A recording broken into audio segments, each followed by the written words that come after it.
He's a mad boy. Come in here, you. What are you doing here? I can't show you something. Oh, that's what I wanted to show you.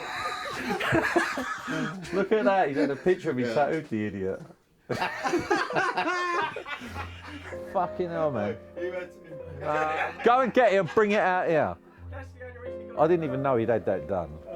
That's pretty freaky, you know. I think when we first started, Dad introduced us to him because Lal's a really level-headed kind of guy. He's owned a shop for a long time, he's been in the business for a long time. He's pretty much the perfect guy to ask anything to, you know.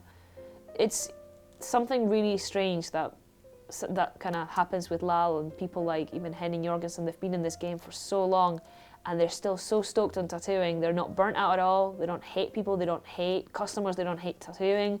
He's super open, super nice, and I really like his sense of humour. He's got a really cheeky sense of humour, which I like. This flipper belonged to a tattooist who was killed by a shark. And then we had another one which was a customer that didn't pay, so we cut their nipple off as a punishment. Somebody asked me, they didn't have enough money for a tattoo, so they said, could they pay with this? That's what we want.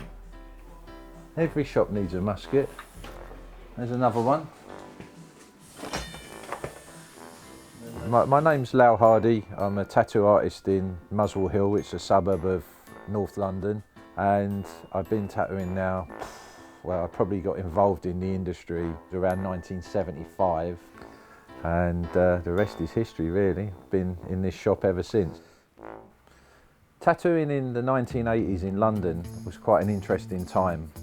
A few things happened in this country. Punk rock came along and I started to tattoo a lot of the punk rockers, and they'd bring in record sleeves, and I was doing that and got a bit of publicity for it. And you know, I'd written a thing for Ed Hardy's Tattoo Time magazine, and you know, I was getting some recognition.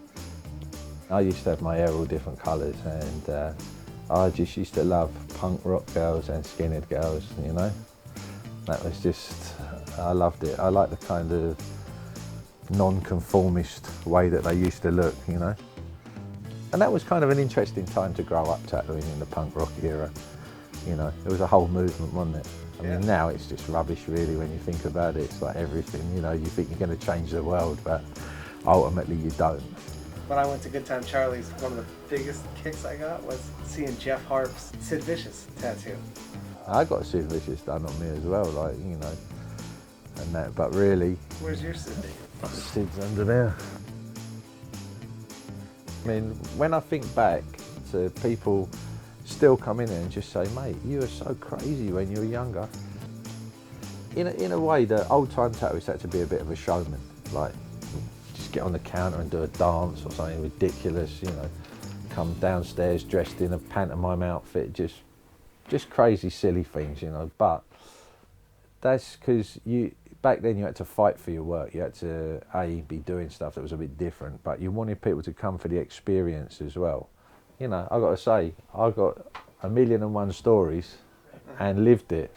I feel that for some of the young people, you know, they've got their own way of entertainment now, but they ain't had a guy turn up in an army tank, stark naked, fire a distress flare up the street.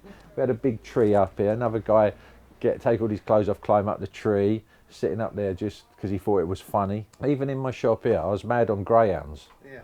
I had a running machine, electric roadway, that I used to stand the dog on so that the dog could get fit when I was tattooing.